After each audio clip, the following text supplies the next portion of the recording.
नमस्कार मित्रांनो, मी स्वाती तोरसेकर एशा पृथ्वीमध्ये तुमचं स्वागत करते.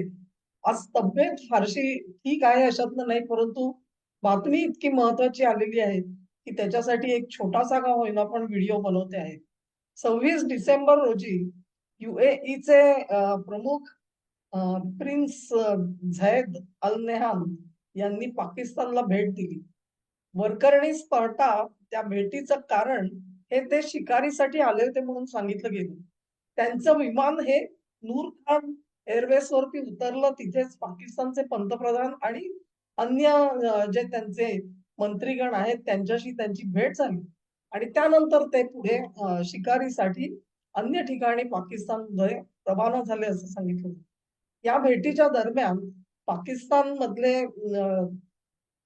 पंतप्रधान शहबाज शरीफ आणि अन्य लोकांनी त्यांना एक विनंती केली की दरवर्षी जानेवारीमध्ये UAE पाकिस्तानला जे पैसे दिलेले आहेत ते पैसे परत करावे लागतात आणि ते परत करण्यासाठी तर आमच्याकडे पैसे नाहीत. $1 बिलियन म्हणजे 100 कोटी आम्ही तुम्हाला परत देऊ शकत नाही आहोत. तेव्हा तुम्ही हे लोन जे आहे ते रोल ओव्हर करा.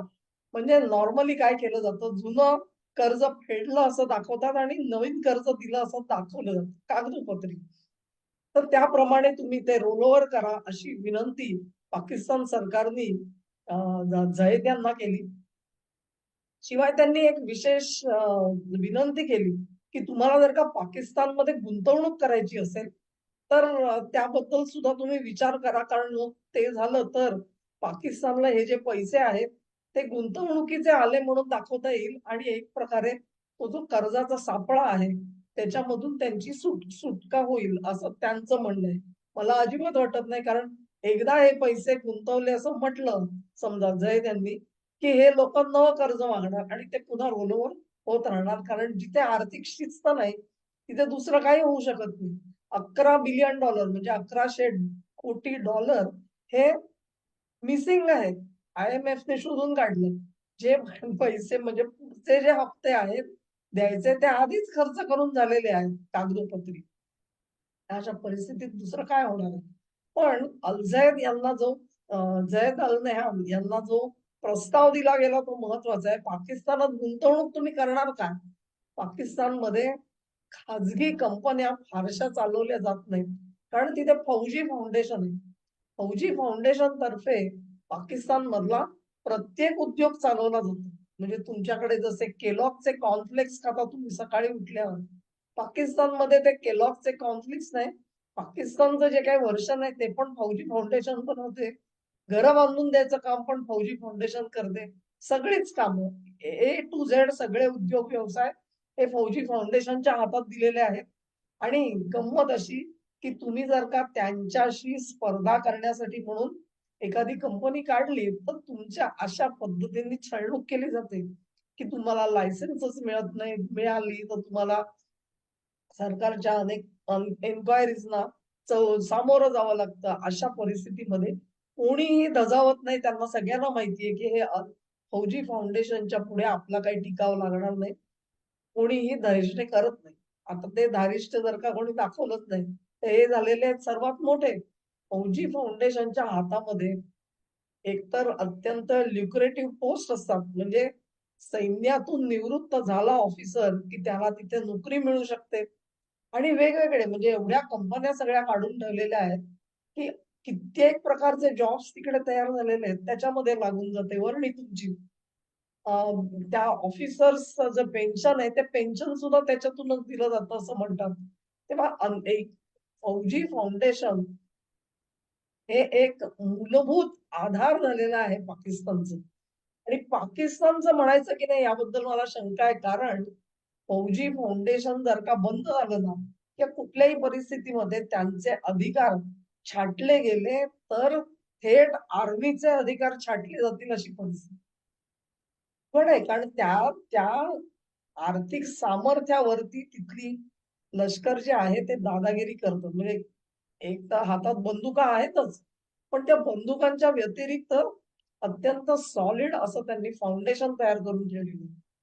आता लक्षात घ्या तुम्ही की $100 कोटी हे कर्ज म्हणून देण्याऐवजी तुम्ही गुंतवणूक करा आणि ती गुंतवणूक फौजी फाउंडेशन मध्ये करा, असा जर का प्रस्ताव त्यांच्या समोर दिला गेला असेल, तो रेहान यांनी मान्य केला की नाही याबद्दल स्पष्टता नाही, परंतु त्यांनी जर का केलेला दिसतोय, बरेच जण सांगतात की तो प्रस्ताव त्यांनी मान्य केलेला आहे.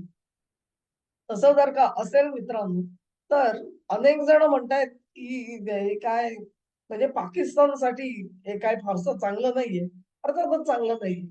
ज्या देशामधलं सर्वात मोठं जर का आस्थापन आहे आणि ज्याच्या हातामध्ये सगळे उद्योग एकवटलेले आहेत, त्या आस्थापनाचे शेअर्स तुम्हाला जर का दुसऱ्या देशाला विकावे लागत असतील, तर तुम्ही एक प्रकारे आपल्या देशाच्या आर्थिक नाड्या त्या देशाच्या हातामध्ये देत असता. त्यामुळे पाकिस्तानाला दुःख होणं हे संयुक्तिक आहे. मी बघते आहे काही भारतीय चॅनल सुद्धा त्याच्यावरती रंडी रोना म्हणतात तसं करून दाखवतात. अरे तुम्ही कशाला रडत आहात? उलट तुम्ही तर साजरं करा, की फौजी फाउंडेशनचे पंख चाटले जाऊ शकतात. UAEचे जे झैद अल नयाम जे आहेत, ते इतके दूरदृष्टीचा माणूस आहे आणि अत्यंत सुधारक वृत्तीचे आहेत.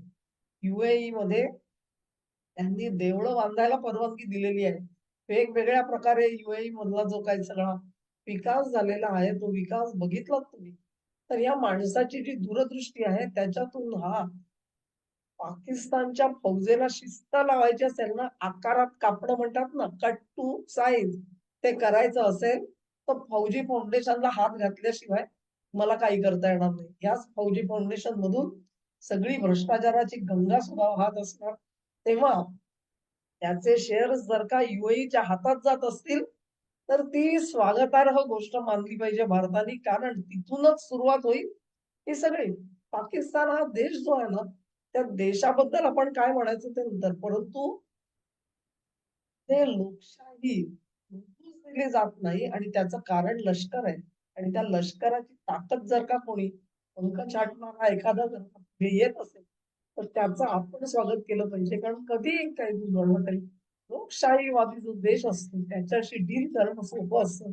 एखाद्या लष्करशहाशी डील करणं ही अत्यंत कठीण गोष्ट असते.